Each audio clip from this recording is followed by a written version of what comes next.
today.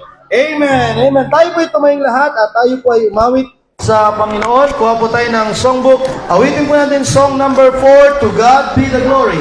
Song number 4, To God Be the Glory.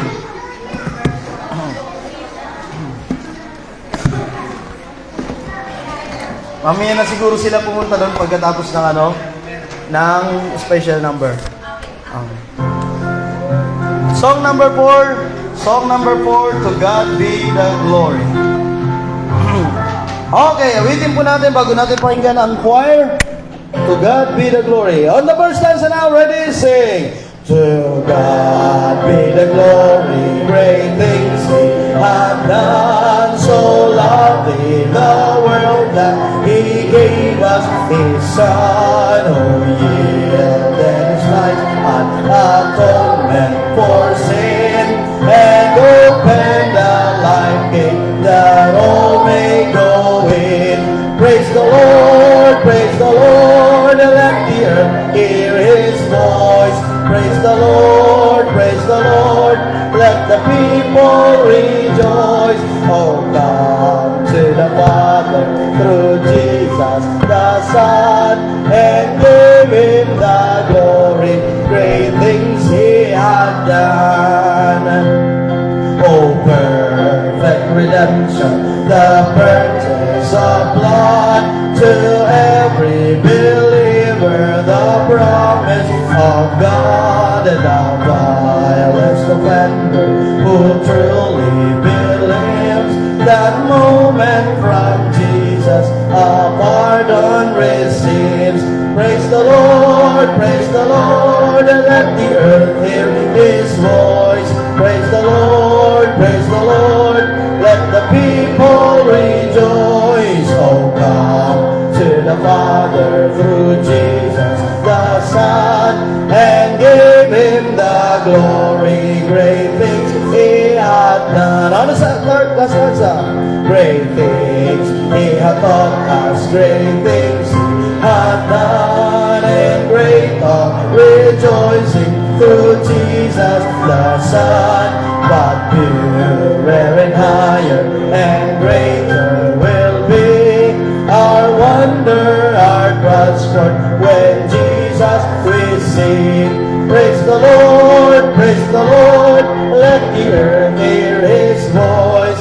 Praise the Lord, let the people rejoice. Oh, come to the Father through Jesus the Son, and give Him the glory, great things He hath done.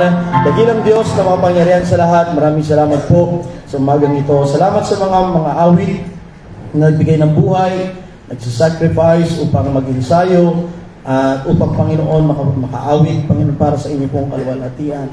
Walang bayad, Panginoon, kundi ang hangad lamang makapaglingkod po sa inyo. Bless niyo po, Panginoon, ang mga awit na ito, at marami pa nga po kayong tawagin ng mga kalalakihan at kababaihan na magbibigay ng buhay para sa pag-awit sa inyong ubasan, Panginoon. At bless niyo rin po ang maging special number, at higit sa lahat ang pangangaral po ng inyong pong salita. Ikaw, Panginoon, lahat ang maitaas at maluwalhati sa pangalan ni Jesus. Amen. Please take your seats.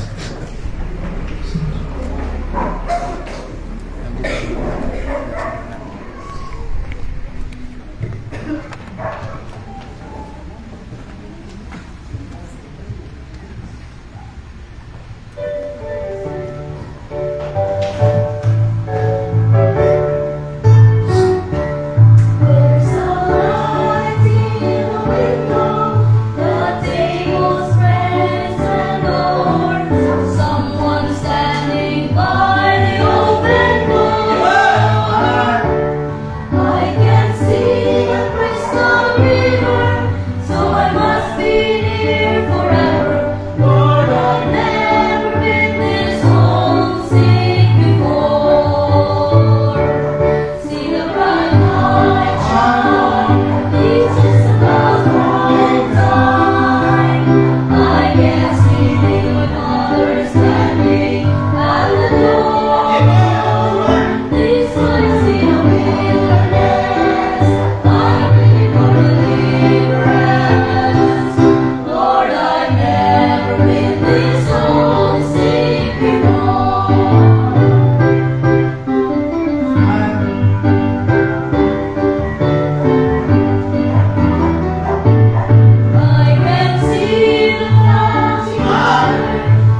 Check ba?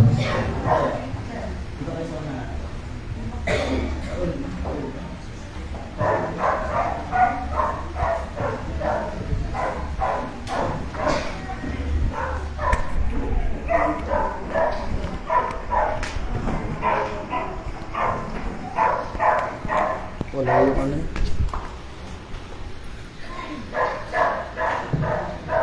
Amen.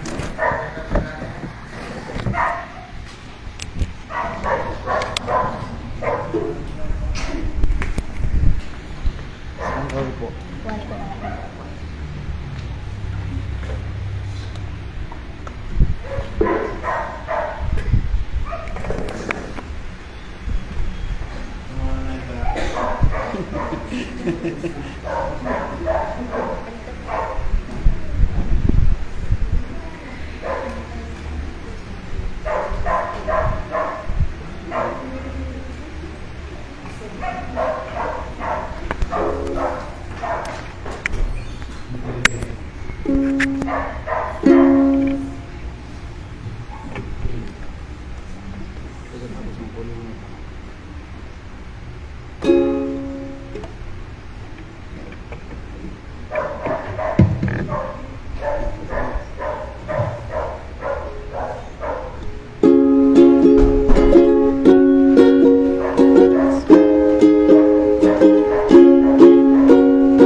may technique din sa paghawak sa microphone. Dapat huwag mo siyang pipisain ng dito sa taas. Dapat dito lang. Yan. At ganito lang, ganito. Yan. Huwag mo rin tong tatakpan. Walang ano yan, signal. Dapat, tinan mo, dapat dito. Hello, sound check. Amen. Well, tayo po tumayong lahat at buksan po natin ang ating mga Bible at pag-usapan po natin ngayong umaga ang patungkol sa commitment. Amen? Last week, ang pinag-usapan po natin, sino po nakakaalala ng ating preaching noong nakaraang linggo? Patungkol saan yung ating preaching noong nakaraang linggo? Sa mga nakakaalala, nagsusulat at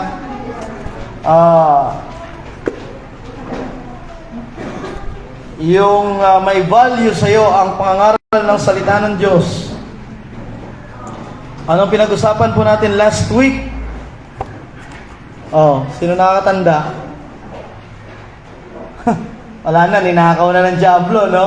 Kaya di ba sabi nga ng Biblia, ang seed, kapag itinanim yan, at kapag ang puso mo ay madawag or ang puso mo ay wayside, kapag ang uri ng puso natin, ng ground, ng lupa, ay wayside, laging nadadaanan ng mga tao, so matigas yun, yung lupa na yun, ay kapag yun ay nahasigan ng seed, ay bababa ang mga ibon at tutukain yung mga seed kasi hindi na ilubog sa lupa at sapagkat nasa wayside lang.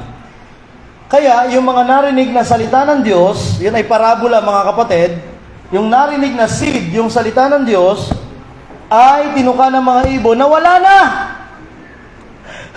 Kaya yung salita ng Diyos na napakinggan natin last week, nawala na rin. Hindi mo na maalala. Patungkol saan ang ating pinag-usapan last week? Siguro may quiz na rin tayo sa susunod, no? Kasi para lumago tayo, hindi tayo lalago kapag ka naging lang. Sabi ko nga sa inyo, hindi na tayo Katoliko mga kapatid, na yung pagpunta sa simbahan ay it's just a tradition o kaya nakasanayan, routine. Dapat kapag tayo pupunta sa simbahan, because we need the Word of God, and if you need the Word of God, kapag necessary para sa iyo ang salita ng Diyos, itatago mo yan sa puso't isipan mo. Amen? So, last week, ang preaching natin ay patungkol din sa letter C. Kung ngayon ang pag-uusapan natin ay commitment. Iyon, conviction. Ang conviction, mga kapatid, ito po ay pinagsamang salita ng Diyos at paggawa ng banal na Espiritu through His words. So kaya mo ginagawa yung mga bagay na to, kaya ka nagsisimba, kaya ka nag-full time, kaya ka magso-soul winning, sapagkat yan yung conviction mo. At saan galing yung conviction? From the Word of God, at gumawa ang banal na Espiritu sa buhay mo. So hindi mo yung ginawa dahil sinabi lang ng kaibigan mo, dahil sinabi lang ni pastor, dahil natripan mo lang, kundi dahil yan yung udyok sa'yo ng banal na Espiritu after mong marinig ang kanyang salita. So your plans, your decisions must be based on your conviction. Kaya ka nagdamit ng damit pang babae, hindi dahil sa baka pagtawanan tayo sa church kasi mga babae doon nakapalda, dapat magpalda rin ako. Huwag tayo magpakita sa kanila pagdating natin sa labas kasi baka pagtawanan, kapatid, hindi ka namin pagtatawanan, maawa pa nga ako sa iyo. Pag ako ang makita sa iyo na ikaw ay babae at ang suot mo sa sanlibutan ay parang suot ng wala ka ng suot, maawa na lang ako sa iyo, pero hindi kita pagtatawanan.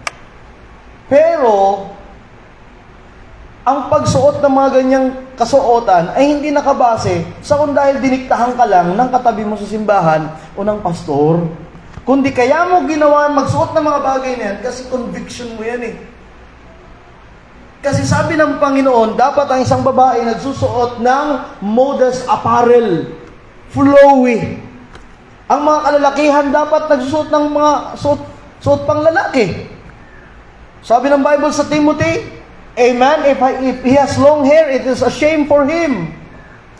But for ladies, It is a glory for her na merong mahabang buhok. Kaya nga mga kapatid, hindi dahil ikaw ay pinilit, kundi dahil conviction mo yan from the Word of God.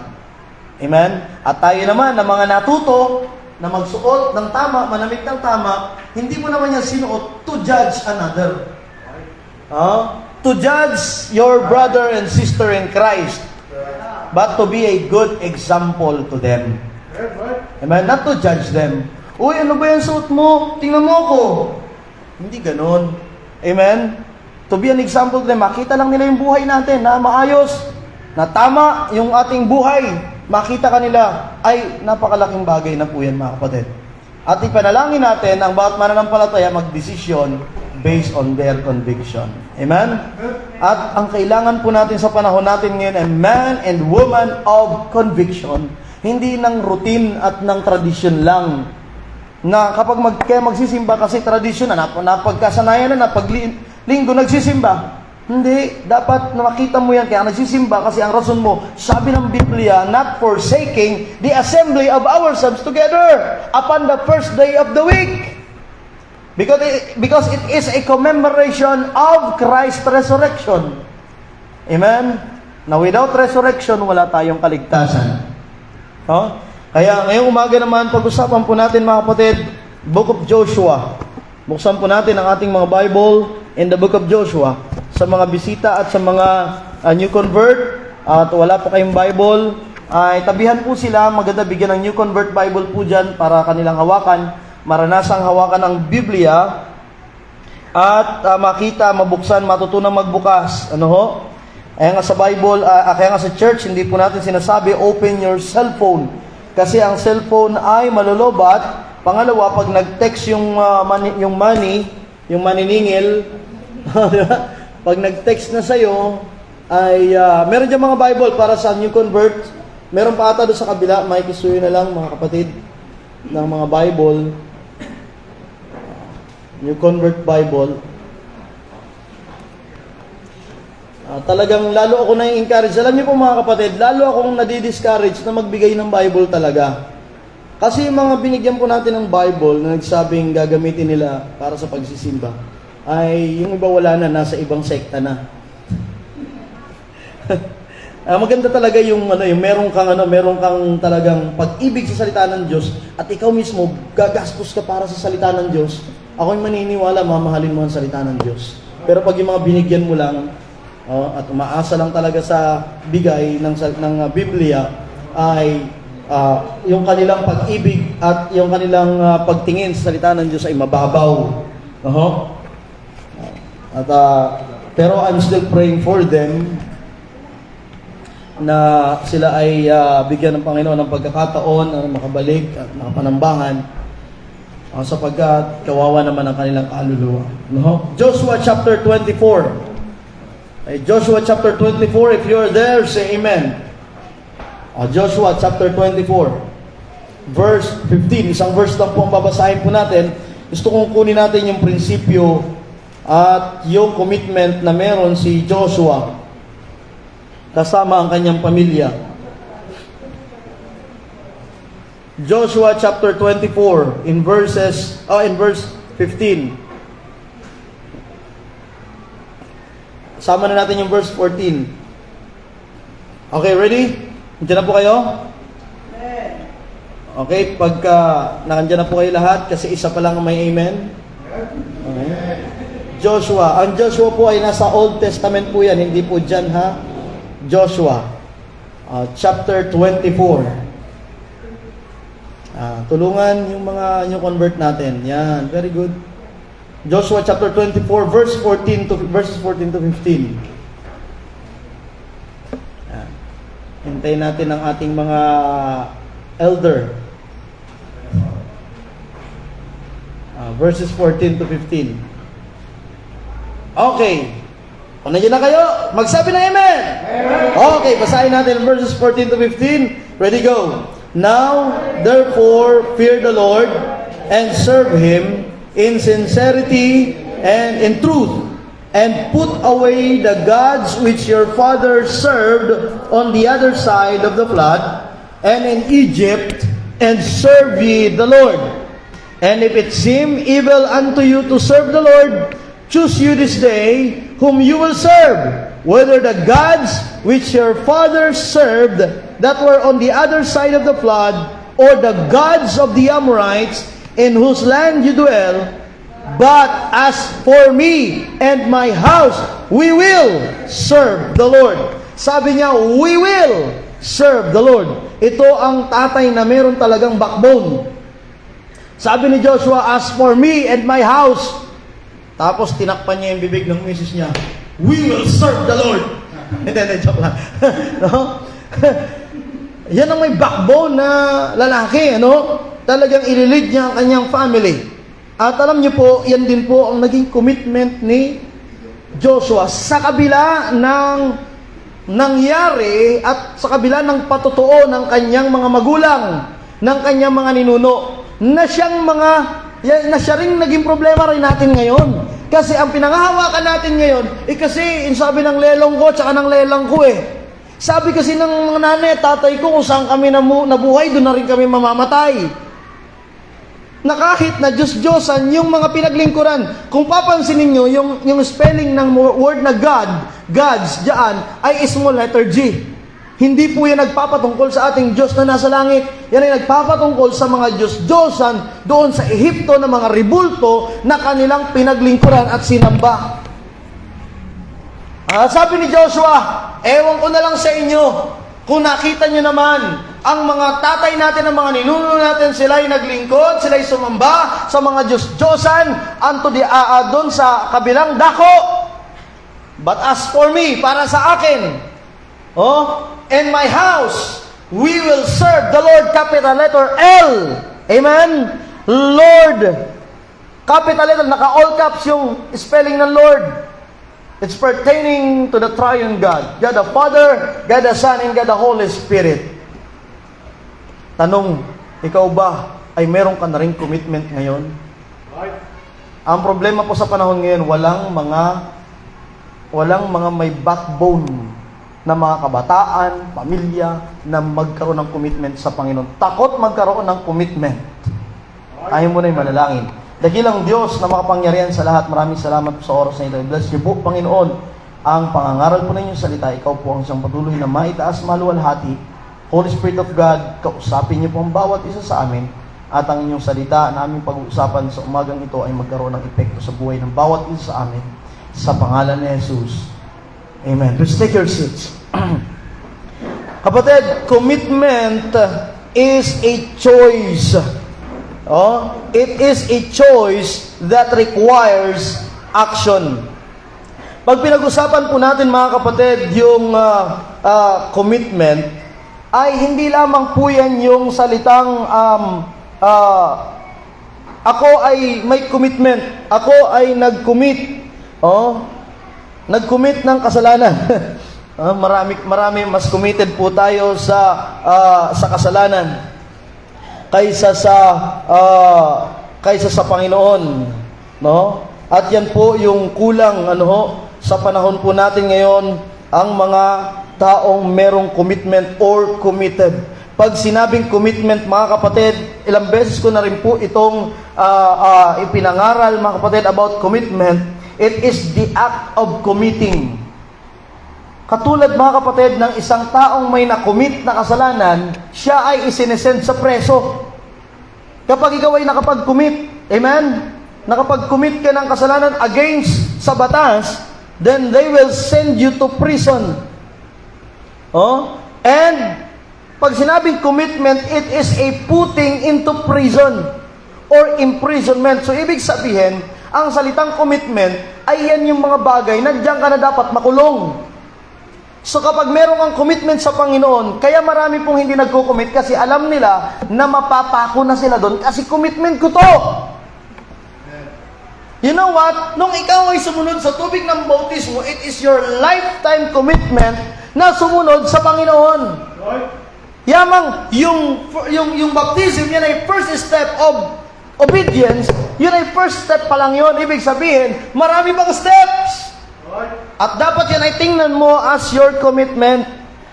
At ibig sabihin, dyan ka na makulong, kapatid. It is equivalent to sending or putting in simply as a commitment to something.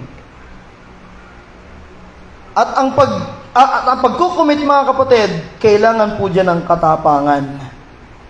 Yan ang ibig sabihin ng commitment. It is the act also of referring or entrusting to a committee for consideration. At ang atin pong pinagkukumitan, kung kanino tayo nag-commit, walang iba kundi sa ating Panginoon. Siya ang committee, mga kapatid. Siya po yung may hawak ng iyong commitment. Kung kanino ka nag-commit. Kaya nga sabi rin ng Panginoon, kung may commitment ka dyan sa lupa, commit thy works unto the Lord, and thy thoughts shall be established. Yan po ang commitment, mga kapatid. Ibig sabihin talaga na hindi ka matatakot. Gagawin at gagawin. Tingnan mo yung mga committed, yung mga convicted at saka committed. Hindi talaga natakot yung gawin, yung kanilang pinagagawa, kaya nasa kulungan sila. Kailangan nilang panindigan yung bagay na kanilang kinumit. Amen? Kaya nga, kung i-apply natin yan sa magandang bagay, ang pinakamaganda, imbis na ikaw ay mag-commit ng kasalanan, imbis na ikaw ang commitment mo ay sa jablo, imbis na ang commitment mo ay sa sanlibutan, mas maganda may commitment ka sa Panginoon. Dahil kapag walang commitment sa Panginoon, ang buhay natin bilang isang Kristiyano ay pawarde-warde. Sisimba ba ako ngayon? Hindi. Magbibigay ba ako ngayon? Hindi. Maglilingkod ba ako sa Panginoon? Oo, hindi. She loves me. She loves me not. She loves me. She loves me not. Pero pag may commitment ka, hindi pwede may commitment ako sa Panginoon. Amen? Tulad sa atin, sa anniversary, may commitment tayo sa Panginoon. Amen? May pledges tayo, commitment natin, ay bibigay ko ito bago dumating ang aming anniversary. Pagdating ng May, dapat makompleto ko na yung mga pledges ko na ito. Commitment mo yun sa Panginoon. At kung hindi mo yan ibibigay, ang Diyos, sa Panginoon ka pa rin magsusulit. Dahil commitment mo yan sa Panginoon. Ang kaganda, sabi ng iba, Pastor, ayoko talaga mag-commit kasi mahirap na pag hindi ko naman natupad. Yun nga ang problema, kaya walang maitupad at walang matupad kasi walang commitment. Kaya pinakamaganda sa mga Kristiyano, magkaroon ng commitment para isang araw meron kang tutuparin. Pastor, baka kasi hindi ko kaagad ngayon. Hindi yan ang pinag-uusapan, kapatid. Kasi nga, commitment, it is a lifetime commitment. Ang pinag-uusapan dito, ang mahalaga, meron kang commitment sa Panginoon, na meron kang babalik-balikan, meron kang ipapanalangin, meron kang pagdidesisyonan, at meron kang dapat panindigan na commitment. Yan ang commitment, mga kapatid. And Joshua, sa kabila ng mga pangyayari sa kanilang buhay, ay nagkaroon siya ng commitment sa Panginoon. But as for me and my house, we will serve the Lord. Commitment po yan, kapatid. Meron ka bang commitment? But as for me and my house, mananatili kami sa simbahan na yan. Kami ay maglilingkod sa Panginoon. Kaya sabi ni Joshua, choose you this day. Mamili ka ngayong mga panahon na ito kasi naniniwala din si Joshua na ang bukas ay marahil hindi na dumating sa kanila. Naniniwala rin si Joshua na yung panahon ay lumilipas at marahil hindi na sila dumating doon sa panahon na yun at ngayon baka papatay na rin sila. Kaya nga, choose you this day. Ngayon ding mga araw na ito, pumili ka na. Magkaroon ka ng choice. At ang piliin mong pinakamaganda, mag-commit ka sa gawain ng Diyos. Choose you this day, sabi ni Joshua, whom you will serve. Tanong ko sa iyo ngayon, kanino ka naglilingkod? Sinong pinaglilingkuran mo? At sino ang gusto mong paglingkuran? You know what? God desires a wholehearted commitment. Kaya nga sabi ng Bible in Deuteronomy chapter 6 and verse 5, and thou shalt love the Lord thy God with all thy heart, and with all thy soul, and with all thy might. Parang sa kasal din, mga kapatid, ang commitment, mga kapatid, ng ng kinasal, it requires a total devotion. Kaya nga napakahalaga ng kasal, sapagkat yan ay kalooban ng Diyos, ang kasal. Kung kalooban natin ang masusunod, ayaw talaga natin. Kasi, tayo ay nadamay at naapektuhan ng sanlibutan, ng prinsipyo ng sanlibutan, magpapakasal, maghihiwalay din naman. Yan ang prinsipyo ng sanlibutan. Pero sa Panginoon, para pagpalain niya ang mag-asawa, ang nais ng Diyos, magkaroon kayo ng kasunduan sa harapan ko. At ang kasal, mga kapatid, yan po ay kalooban ng Diyos. Amen? Yan ay kalooban ng Diyos. Kaya nga ang unang-unang kinasal ng Diyos, si Eva at si Adan. At ang sabi ng Panginoon, dahil diyan, you shall leave your father in your mother, your home. Iwanan mo na yung iyong comfort zone. Iwanan mo na yung tatay at nanay mo. At kayo ay mag-cleave to each other. And the two shall become one flesh. Matututo kayong tumayo sa inyong mga sariling mga paa. At yan ang kalooban ng Diyos. Pastor, meron din naman kasing mga kasal. Hiwalay din. Kasalanan nila yun sa Panginoon. Ba't yun ang titingnan mo? Ang tingnan mo ay at least sinunod mo yung salita ng Diyos at kalooban ng Panginoon sa buhay mo. Kasi pastor, hindi ako sigurado kasi sa taong ito. Baka kasi, alam mo, kapag ang kasal, para ka rin bumili ng lupa. Pag nag-asawa ka, para kang bumili ng lupa. At yung lupa na yun, pag nasa iyo lahat yung title niyan, sa iyo lahat yung, ikaw na pagmamayari niyan, lahat na nandun sa lupa, pagmamayari mo na yun. Kahit yung ahas doon, sa'yo na yun.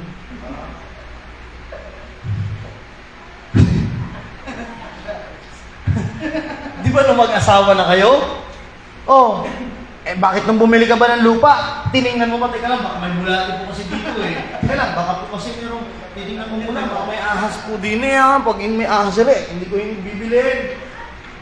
Meron pa mga basag na bote, meron pa kung ano-ano doon. Kaso nga, kapag sa'yo na yun, sa'yo na lahat yun. Parang nung kayo naging mag-asawa sa mga may asawa po dito. Yung mga may asawa, say amen. Amen. Nung nagpakasal kayo, di ba? Saka mo lang nalaman, huli pala hininga nito. Saan mo palang nakita sa amin ng lalaki, lakas pala humagok ng misis kong ito. Ay, nung nililigawan mo, hindi mo marinig yung hagok. Pagkatapos, pagtulog, nade-deform din yung mukha. Pagtingin mo dun sa misis mo, nung tulog, ang itsura.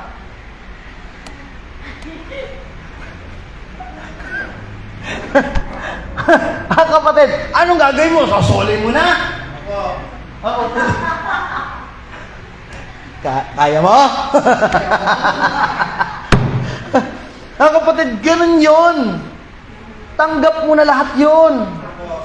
Umuutot din pala. Akala mo, di ba? Ay, yan yun Yung height niya, tanggap mo yun. Yung amoy niya, ganun talaga. Kaya nga mga kapatid, lifetime devotion. God wants or God desires a wholehearted commitment. Hindi yung half-hearted commitment. Kasi dangerous mga kapatid, kapag ikaw ay half-hearted commitment, isinusuka yan ng Panginoon. Sabi ng Panginoon sa Revelation chapter 3 and verse 16, so then because thou art lukewarm, malahininga, nasa gitna lang ba, and neither cold nor hot, I will spew thee out of my mouth. Sabi ng Panginoon, isusuka kita palabas sa aking bibig. Sapagat ikaw ay lukewarm. Kristiyano ito, anak ito ng Diyos, pero lukewarm. Bakit lukewarm? Nasa gitna lang. Kapag ako ay masaya, magsisimba ako. Kapag ako ay malungkot, hindi mo na ako magsisimba. Kapag ako ay may pera, ako ay maglilingkod sa Panginoon. Pero pag walang pera, uwi na lang ako. Kapag walang pabor sa akin, ayoko talaga maglingkod. Ako ay naasar ako, hindi ako masaya. Pero pag nasa akin ang pabor, masaya ako. Lukewarm. Malahininga. Ayaw ng Panginoon ng half-hearted. Kung ikaw ay nagsuko ng buhay sa bagay na yan, ibigay mo yung buong puso mo sa Panginoon. Kung ikaw ay nandito nag-commit ng iyong buhay, na ikaw ay nandito na sa simbahan ng Panginoon, ibigay mo yung buhay mo dyan. Amen. Eh marami yung iba, ang hinahanap nila ay yung convenience. Palibasa kasi mainit pa sa atin.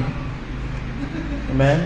Pero parang maganda siguro pag patay lahat ng ilaw sa umaga, no? Kahit medyo madilim, malamig-lamig, no? Pero, yan ba yung ating basihan, ang ating paglilingkod sa Panginoon? Amen?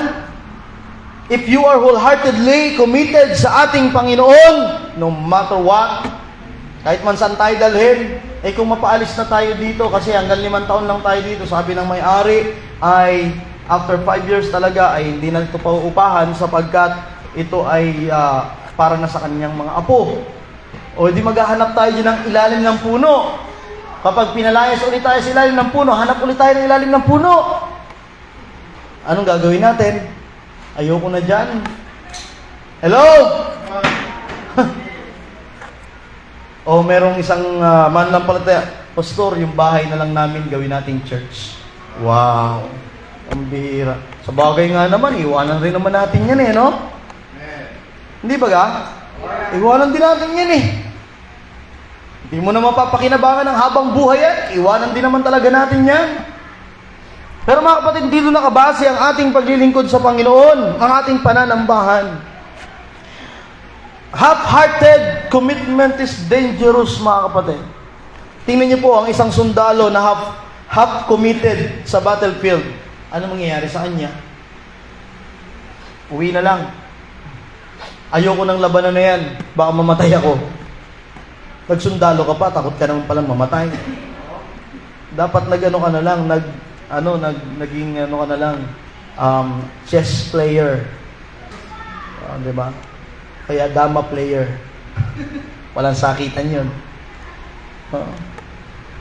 Ang ating buhay pananampalataya, mga kapatid, we are in a battlefield. We must be wholeheartedly committed sa atin pong Panginoon. Amen? Hello? Tingnan niyo po si Joshua, mga kapatid.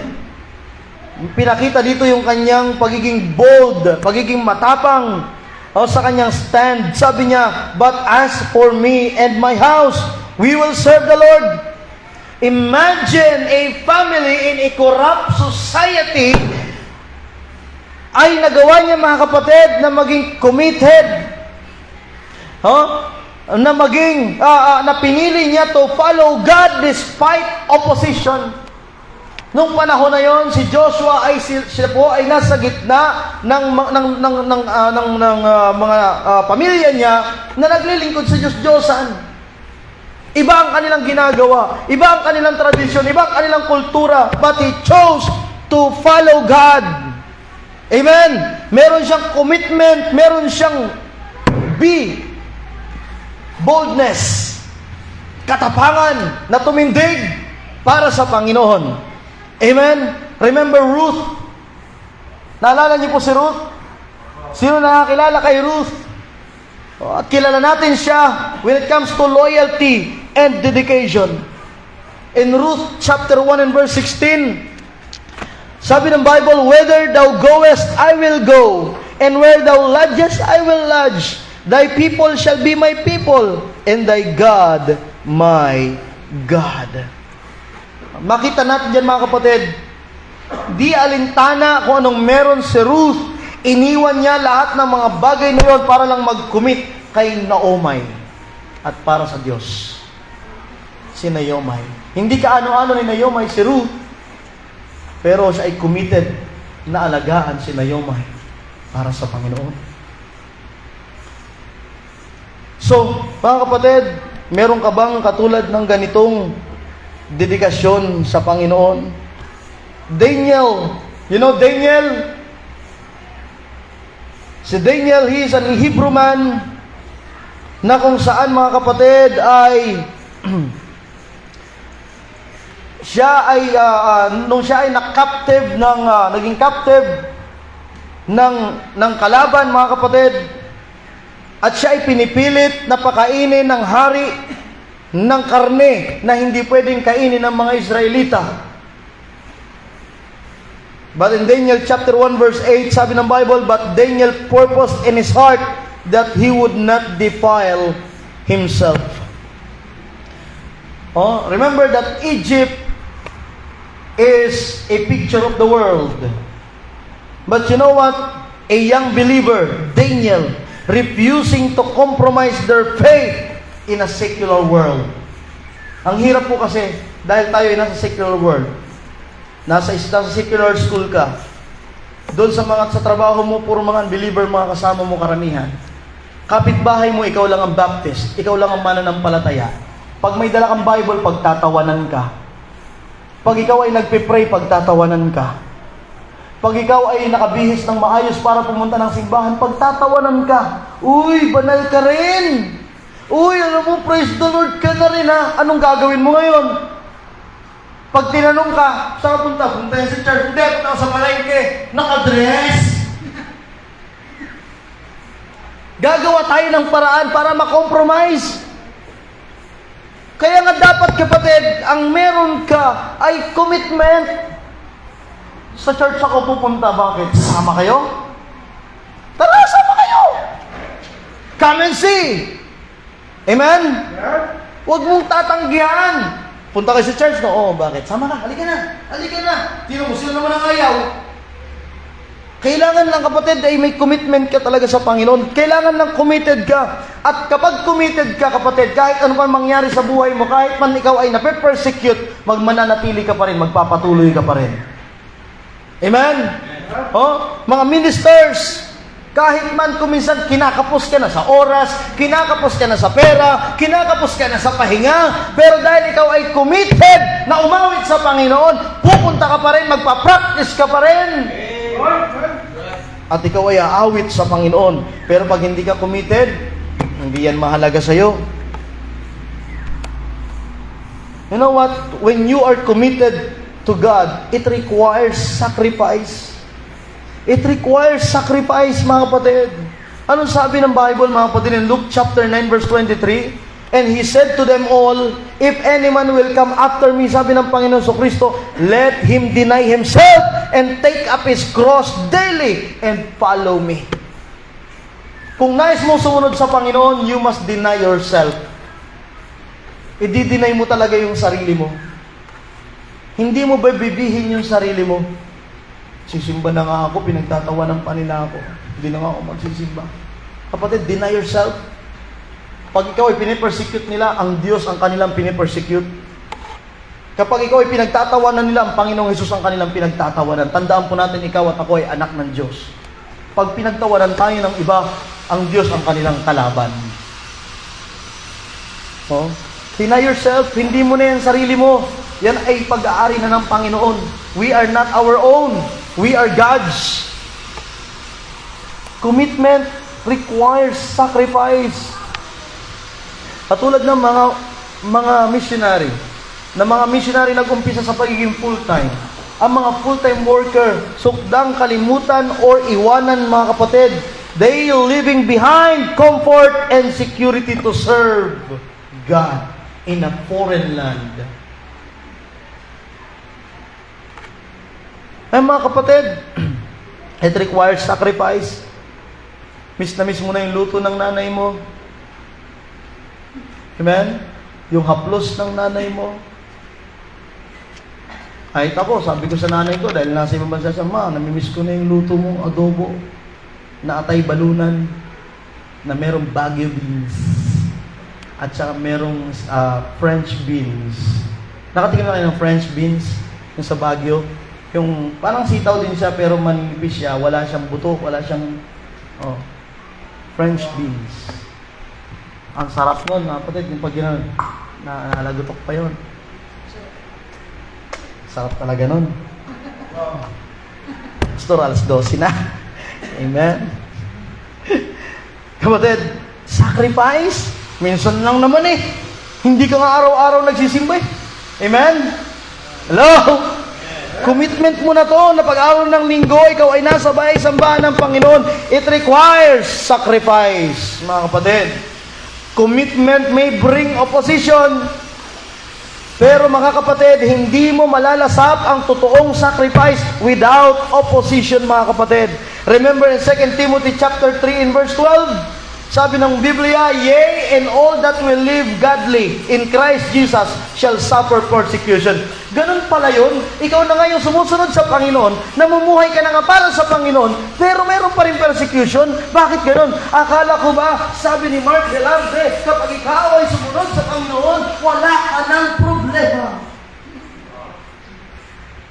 Kapag ikaw ay hindi nagkakaanak, kumuha ka ng itlog at pagkatapos ibalot mo lang doon sa panyo ng El Shaddai at tumalon-talon ka, buntis ka na.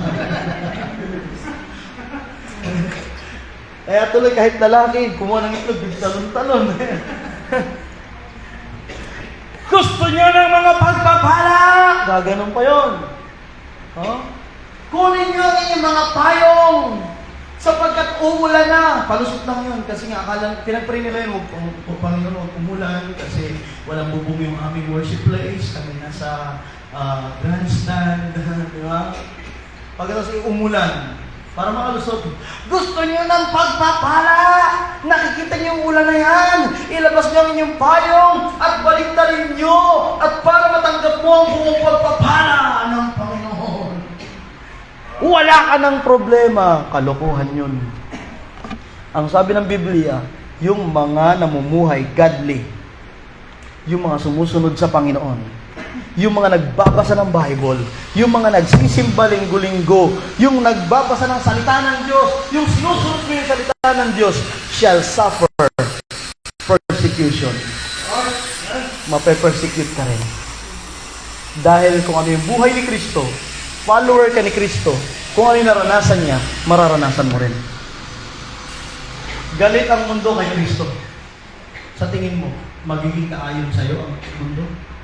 Galit din sa'yo ang mundo. Magdala ka ng Bible sa mundo, nung sa tingin, pagtatawanan ka. Galit sila eh. Oh, pumunta ka ng party kasama ng mga kaibigan mo, yung mga kaibigan mo ang suot, lahat labas na, parang hindi na tinakpan. Ikaw, tingin mo mag-dress ka doon, sasabihin sa'yo, ang corny mo naman, manang ang itsura mo. Galit sila dyan, kapatid. Amen?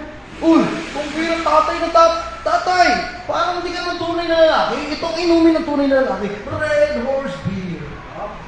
Tanggalin mo yung Bible mo. Kapatid, persecution. Tapos sa pamilya mo, pag ikaw pa ang baptist sa pamilya mo, para bagang ikaw ang para bagang ikaw ay hindi ka kasali dito. Pag ikaw ay baptist, ranas natin yan, amen? Yung ikaw lang yung baptist sa pamilya mo. Ang hirap manindigan, ano? Sumusunod ka na nga sa Panginoon, tapos ikaw pa yung magkakaroon ng persecution. Dahil yan talaga ang totoo, mga kapatid. Kaya nga, kailangan ng commitment. Hindi kailangan ng commitment kung walang kahirapan sa gawain ng Diyos. Kung yung pananampalataya natin ay easy lang, kung ang ating pananampalataya ay we are in a better process, ay hindi kailangan ng commitment, hindi kailangan ng conviction, hindi kailangan ng sacrifice. But our faith is different, mga kapatid, sa dati nating pananampalataya. Sa dati nating pananampalataya, basta lang, pag dumaan tayo simbahan, pwede na yun. Manong-ganong ka lang, ay baliktad ako, ayos na yun. Sumausaw ka lang doon sa ashtray sa labas, ng yung mga kitikiti. Kasi gano'n mo lang, pwede na yun. Hello? Pero kapatid, yung pananampalataya mo ngayon, hindi lang basta-basta ganun-ganun. Pagtatawanan ka pa. Ikaw nga, nahihiya ka nga eh. Tama? Kaya, bakit? Pag hindi ka committed, mahihiya ka talaga. Pero kung committed ka, kahit anong sabihin nila, punta ako sa simbahan. Nais ko makinig ng salita ng Diyos. Gusto ko maglingkod sa Panginoon. Gusto ko maglingkod sa Panginoon. Gusto ko mag-choir ministry. And you need to sacrifice, mga kapatid. Pero alam niyo po, mga kapatid, ang commitment, merong reward pag ikaw ay committed. If you are committed, kapatid, there is a reward. God honors the committed Christian. Kung titingnan po ninyo, 2 Chronicles chapter 16 verse 9, for the eyes of the Lord run to and fro throughout the whole earth to show Himself strong in the behalf of them whose heart is perfect toward Him. Pag sinabing, whose heart is perfect toward Him, hindi po ito patungkol sa mga hindi nagkakasala. The word perfect here is committed, matured Christian. Sabi ng Panginoon, para sa mga matured Christian, nakatunghay at nakabantay ang aking mga mata sa Kanya. Ibig sabihin, meron kang back-up, kapatid. If you are truly committed sa ating Panginoon, ang sabi ng Biblia, His eyes run to and fro throughout the whole earth to show Himself strong in the behalf of them whose heart is perfect toward Him. So meron kang back-up ang Panginoon. Ang kalakasan natin ay ang Panginoon. At ipagtatanggol ka ng Panginoon. Remember once, God once said, vengeance is mine, saith the Lord. I will not repay. I will repay. So, ang Diyos ang bahalang magtanggol sa iyo. Ibig sabihin, mga kapatid, bakit ganun yung salita ng Diyos? Ibig sabihin, meron at merong mga aapi sa iyo. Merong magpe-persecute sa iyo. Pero tandaan mo, sabi ng Panginoon, vengeance is mine. Huwag mo nang gantihan. Amen? Ang Diyos nang maggaganti sa iyo. That's the reward of fully committed Christian. Kung ikaw man ay aapihin, ikaw man ay pagtatawanan, bahala ang Diyos sa kanila. Yan ang reward, mga kapatid, ng committed Christian. Remember, Joseph remained committed through trials. And you know what? Siya po ay na-promote to great leadership. Si Joseph. Alam niyo nangyari sa kay Joseph? Pero alam niyo, nakita ng Pharaoh kay Joseph, siya ay nasa kanya ang Diyos. Amen? Tama. Nasa kanya ang Diyos. At dahil kay Joseph, pinagpala ang Egypt.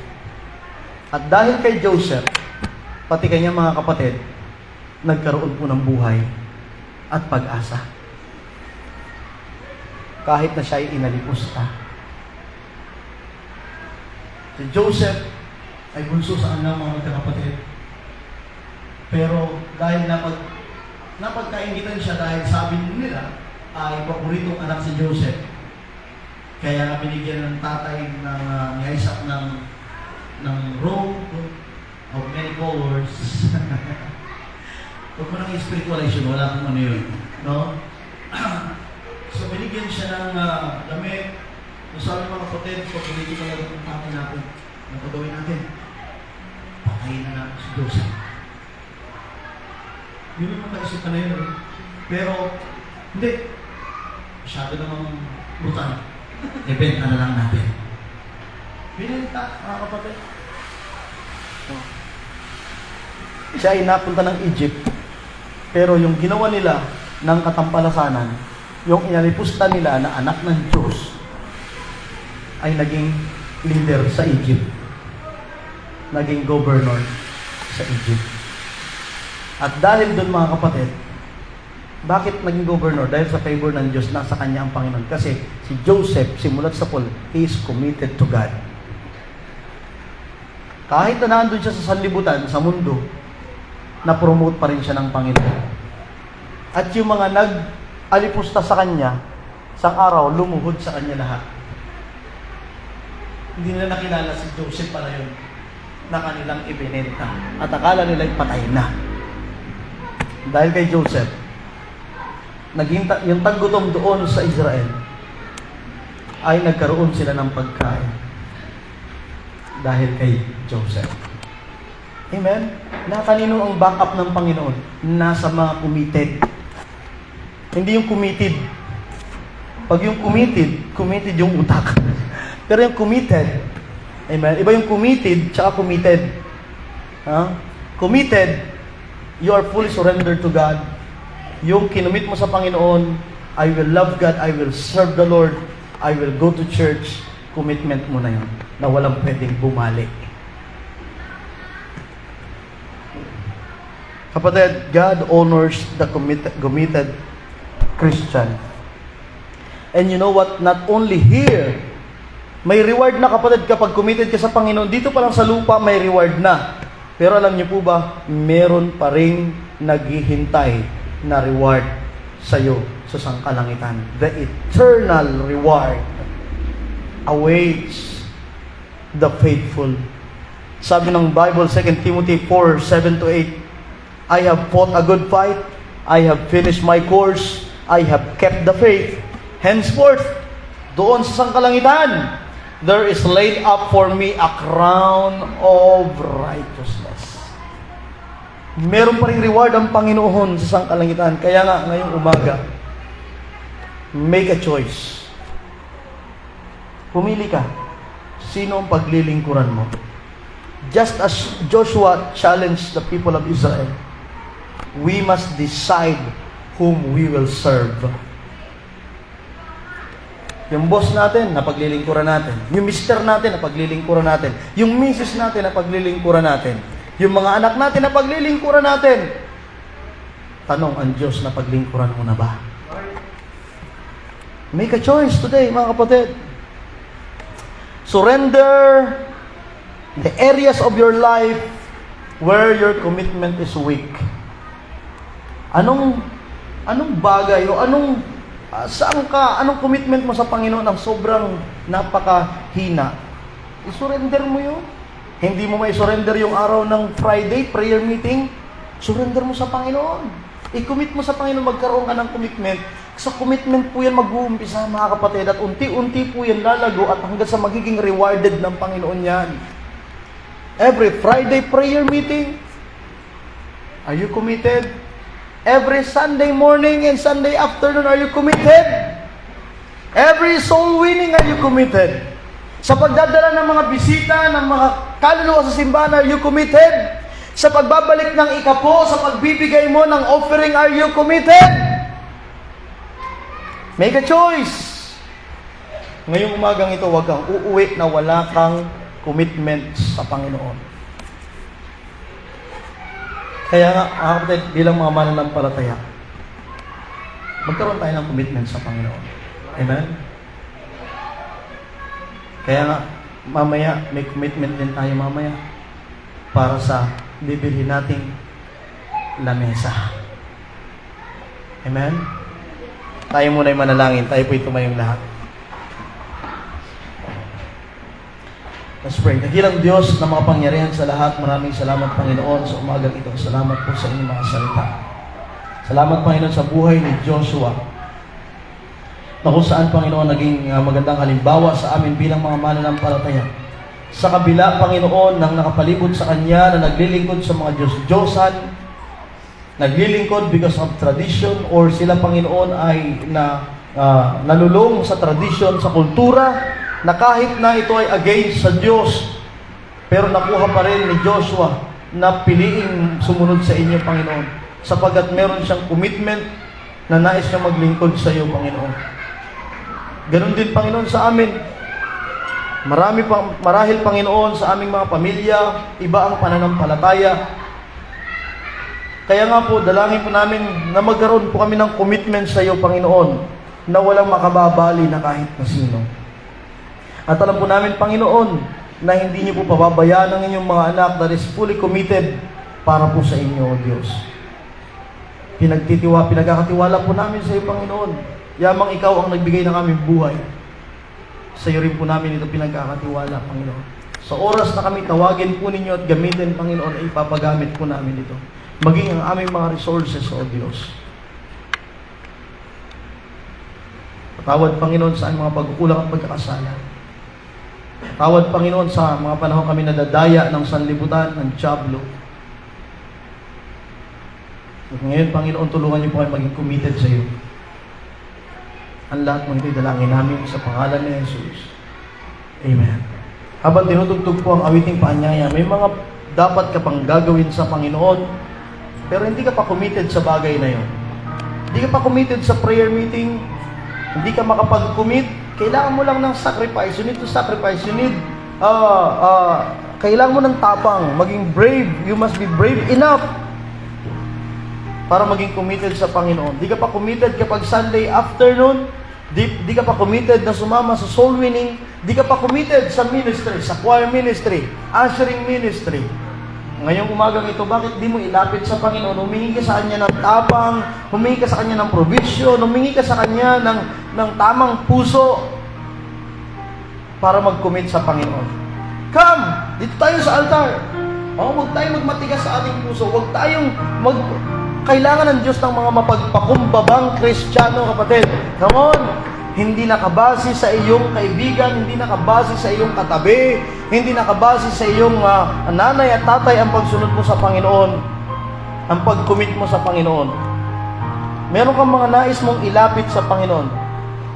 Kung hindi ka makalapit dito sa unahan, dyan sa iyong upuan, bakit hindi ka dyan lumuhod, makipag-usap sa Panginoon?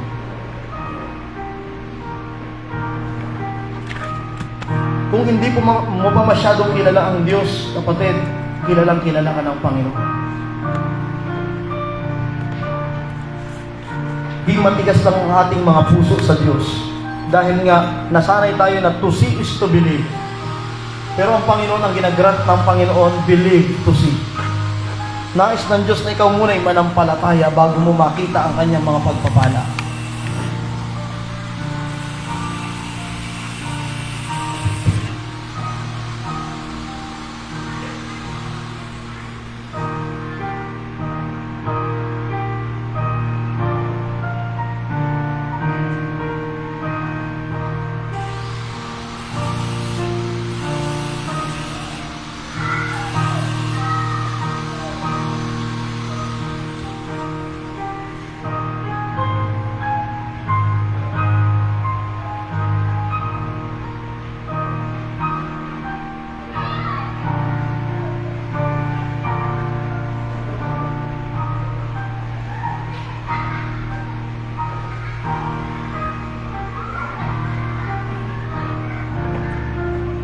Dakilang Diyos ng mga pangyarihan sa lahat, maraming salamat, Panginoon, sa umagang ito na pinagkalapit ko sa amin. Upang kayo po ay aming sambahin sa Espiritu at katotohanan. Diyos niyo po, Panginoon, mga narinig po namin ng itong mga salita. Like Joshua, magkaroon din kami, Panginoon, ng commitment na katulad na meron si Joshua. Kung sa ganoon, Panginoon, ay malaman ng sanlibutan na meron pong buhay na Diyos. Na meron kaming Diyos na buhay na nagbabago ng buhay, nagbabago ng direksyon ng buhay. Salamat, Panginoon, sa inyong mga salita. Pagpalain niyo po ang inyong mga anak na lumuhod, nakipag-usap sa inyo, nakipagkasunduan sa inyo, nag-commit, Panginoon, sa inyong gawain. Bless niyo po ang kanilang mga buhay at sila'y makapagpatuloy, Panginoon, sa kanilang pananambahan po sa inyo. Magkaroon din ng design na maglingkod sa iyo, Panginoon. Salamat sa mga kapatiran, Panginoon, ginagamit po ninyo upang ang gawain po dito ay makapagpatuloy at masustain, Panginoon, ang mga pangangailangan. Ang lahat pong ito ay dalangin namin sa pangalan ni Jesus. Amen. Amen. And all the people said? Amen. Amen. Amen. Please take your seats. At ngayong umaga po, mga kapatid, bago po tayo balik ng ating mga ikapo at magbigay ng ating offering, I encourage you, no, kahit mga young people, mga estudyante, try mo ang Panginoon. Makipag-usap ka sa Panginoon. Panginoon, gusto kong magbigay sa gawain ng Diyos. Pero wala naman akong trabaho. Walang imposible sa Panginoon. Totoo, wala kang trabaho. Pero wag yun ang iyong titingnan. Wala kang trabaho, yun pa yung aasahan mo. Ang asahan mo, ang Diyos na buhay na tinanggap mo. May Diyos kang buhay. Kita ng Panginoon yung puso natin. Kapag willing ka na magbigay sa gawain ng Diyos, kapag willing ka, wholeheartedly willing ka na magbigay sa gawain ng Diyos, makatulong sa gawain ng Diyos, kita ng Panginoon yung puso mo, and God will bless your heart. God will bless every individual, mga kapatid. Tandaan po natin that God blesses. Yan ang pangako ng Diyos sa kanyang mga anak. Pagpalain ng kanyang mga anak. Kahit estudyante ka, pwede ka makapagbigay sa gawain ng Diyos kung itatry mo ang Panginoon. Panginoon, humingi ka ng provision sa Kanya. Sa Kanya naman tayo humihingi ng provision eh. At nagpapasalamat ako sa Panginoon sa hinihingi ko sa Kanya, pinoprovide ng Panginoon. Yung commitment ko, hindi ko po alam, baka malapit ko na rin atang matapos yung commitment ko. Pero pag natapos ko yan, mga kapatid, dadagdagan ko pa yung commitment ko sa ating anniversary. Ang kailangan lang natin talaga yung meron tayong pusong handang magpagamit sa Panginoon. Kapag ikaw ay, kita kasi ng Panginoon yung puso natin. Alam ng Panginoon, kapag hindi ka mapagkatiwalaan sa maliit na bagay nga ay nauubos mo pa sa ibang bagay kaysa sa gawain ng Panginoon. Paano kapag pagkakatiwalaan ng Panginoon sa malaking bagay? Kaya dapat pag nakatanggap ka ng blessing, maliit o malaki, huwag mo kalilimutang unahin ng Panginoon. Amen? At yung mga commitment mo sa Panginoon. Remember, kung may commitment ka ngayon sa Panginoon, pinagpe-pray mo yan. Tama? Ngayon, pag pinrovide ng Panginoon, huwag mo namang gastusin lahat sa ibang bagay. Ibigay mo yung kinumit mo sa Panginoon kasi yun ay pinag-pray mo na ibibigay mo sa Panginoon. Amen? Hello? Nag-pray ka na, Panginoon, bukas gusto ko po, inihiling ko na buhayin mo pa ako, Panginoon. Binigyan ka ng buhay ng Panginoon. Sunday ang mga Kristiyano, binigyan ng buhay ng Panginoon ng Sunday. Saan mo ipapagamit yung buhay na binigay sa iyo ng Panginoon? Tama? Kailangan lang ng tamang commitment, mga kapatid. At saan mo yan ikukumit? No? Kaya ngayon, bago tayo mag-offering, mga kapatid, ay nais ko pong mag-commit po tayo para sa dalawang lamesa, mga kapatid. Ako po ay sagot ko na yung isang lamesa. Nakita kami na nasa tig 1,300 ang isa na 6 feet na folding table para magagamit din natin sa ating anniversary. No? Ngayon po, sa ating offering, pastor, wala man akong pera ngayon. Magkukumit ka nga eh. Pwede mo yang ibigay kahit hanggang sa May. Kahit hanggang kailan. No? Pwede pong tapungan ng church, ng mission. Basta, yung ikukumit mo ay ibibigay mo sa Panginoon. Pwedeng kung ibibigay mo dyan ay buong isang lamesa. Praise the Lord. Hindi lang dalawa yung magkakaroon tayo ng lamesa. Pero yung isa ko po ay sa akin, bukod po yun dun sa dalawang ikukumit natin ngayon. Yung sa akin, isang buo, bibili po ako ng bukod po. So, magiging 3 yung lamesa. So, ngayon po, dyan sa ating offering bag, o sa ating offering envelope, mga susulatan dyan, sulat nyo lang doon sa other, kung magkano ang gusto mong i-commit para sa lamesa. Pastor, gusto ko po yung buong lamesa akin now. Praise the Lord, isulat mo. Isang buong lamesa. Kasi may nakita kaming bilihan na mura, mga kapatid, sa Taytay. At pupuntahan po namin yung ngayong Lunes. Titingnan po namin ni Ma'am Mildred para tatanungin din namin kung magkano ang pa-deliver. Kung mahal, tayo na lang pupunta. Pero kung kaya naman mas mura sa gasolina, di ipapadeliver na lang po natin. No? So, dyan po sa inyong offering envelope, kung wala ka man pera ngayon, isulat mo lang yung amount na gusto mong maging bahagi doon, na pwede mong unti-untian. Kapatid, no? Yun lang yun, para meron kang bahagi. So now, magkaroon tayo ng bahagi sa gawain ng Panginoon. And you know what? God will bless you. Yan po ay pangako ng Diyos. Hindi ko yan pangako. Hindi ako maglalakas ng loob, magpakomit sa gawain ng Diyos kung hindi nagpapala ang Diyos. Ako po mismo ay proven ko na po yun. Brother Mark's testimony, ang nagte-testify pa sa kanya ay ibang tao. No? At kinukwento sa amin itong mga taong ito, napaka-giver ng mga taong ito. Wag naman saan lumaki ang tiyan. ang ulo ni Sir Mark. Pero, ayon din sa kanyang patotoo noon dito, na commitment niya na yun sa Panginoon. Dahil sa Panginoon naman galing yun. At kaya nga doon sa church sa Antipolo ay sila po ay magandang testimony nila when it comes to giving. At mukhang hindi naman naghihirap si Sir Mark. At kung magsasabi ka, Sir, naghihirap kayo, parang hindi ka panipaniwala. No? Kasi proven na ang Panginoon. Ang Panginoon ay buhay. Hindi po siya patay. Siya ay nagpapala ng mga mananampalataya. Amen? So, tawagin po natin ang ating mga usher for our tithes and offerings. Sa mga hindi nakakaunawa ng tithes, ang tithes po yan pa ay 10%. 10% of your income, blessings na dumating sa'yo, pinagtrabahuhan mo man o hindi, dumating sa'yo yung blessing, yung 10% niyan, hindi yan sa'yo. Sa Panginoon yan. Halimbawa, buong isang linggo, dumating, ikaw ay nagkaroon ng provision na 500 pesos, yung 50 pesos doon na 10%, hindi yun sa'yo, sa Panginoon yun. Amen?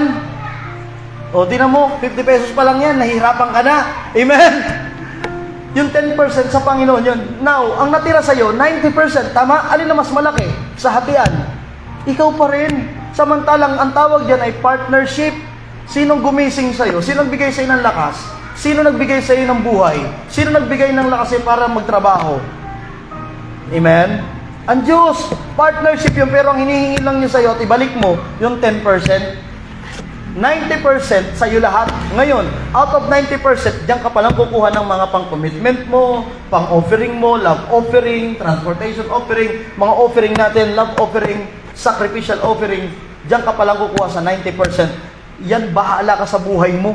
Kung magkano ang ibibigay mo sa Panginoon from 90%. No? Kaya nga, mga kapatid, tandaan po natin, it is the will of God. And the Bible says, it is more blessed to give than to receive. Lagi natin tatandaan yan, God loveth a cheerful giver. Kaya when you give, i-practice mo na nakangiti kang nagbibigay.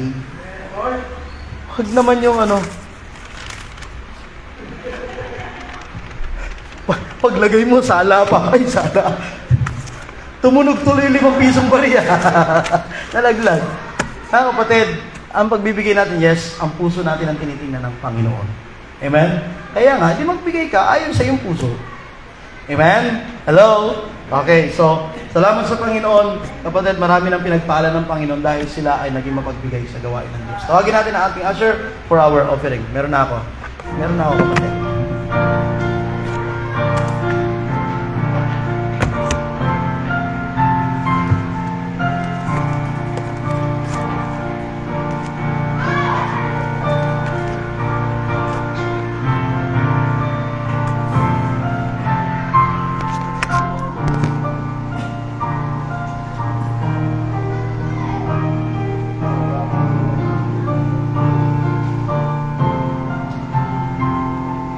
Amen. Tawagin natin ating usher para ipanalangin ang ating offering ngayong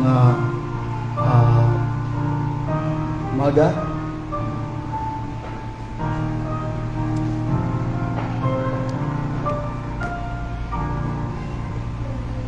May tayo po ay alimuot manalangin. Dakilang Diyos, ng mga Panginoon sila, maraming salamat Panginoon sa pagpunto. Salamat po sa salita nyo na aming narinig. Bigyan niyo po ng kada sa aming Panginoon, ang bagay po na kayo po ay nalang balik ng aming mga alay po upang pumunta po sa inyo. Salamat Panginoon sa mga aming nawilin po at sacrifice, bigay na po sa inyong gawain ay na po bigay Panginoon sa amin. Salamat din po Panginoon sa mga blessing po sa natatanggap po namin at biyaya po natin po sa inyo. Salamat sa araw. At sa mga iba po mga pagbigay, sila po palayan niyo po Panginoon, yung trabaho, business, palayan niyo po ang business, yung trabaho Panginoon upang sila po ang alay. Salamat Panginoon, patawad Panginoon sa nagawa po ng pagkukulang at pagkasala. Sa dalangin sa mga Jesus. Amen. God bless you as you give.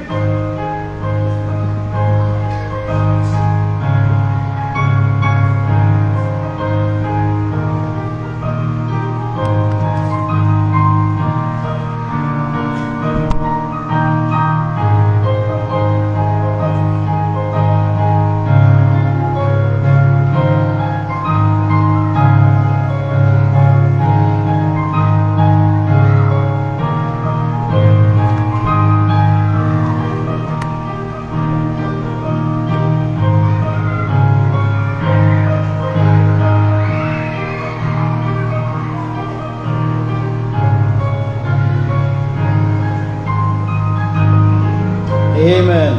Amen. Praise the Lord.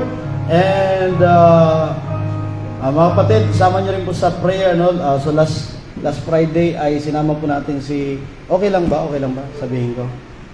Si Daniela po, yung kasama ni Christopher, ay meron po siyang gamutan na ginagawa. Meron po siyang something, may sakit siya. Yun po ay I think cyst or ganon. Pag-pray po natin na matunaw ng gamot, at hindi maoperahan. At panalangin sa Panginoon na gamitin yung gamot para matunaw yung bukol. Okay? So nandun yan, kapag natin kayo ng ating prayer meeting ay alam niyo po yung ating pinagpipray. Ano nga ulit ang apelido mo, Daniela? Floren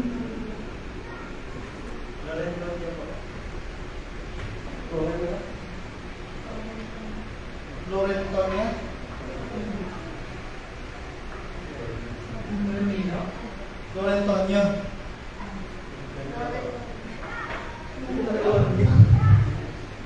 Ano ba?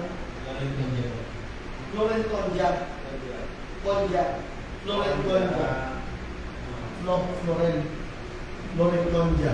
Yan, si Daniela.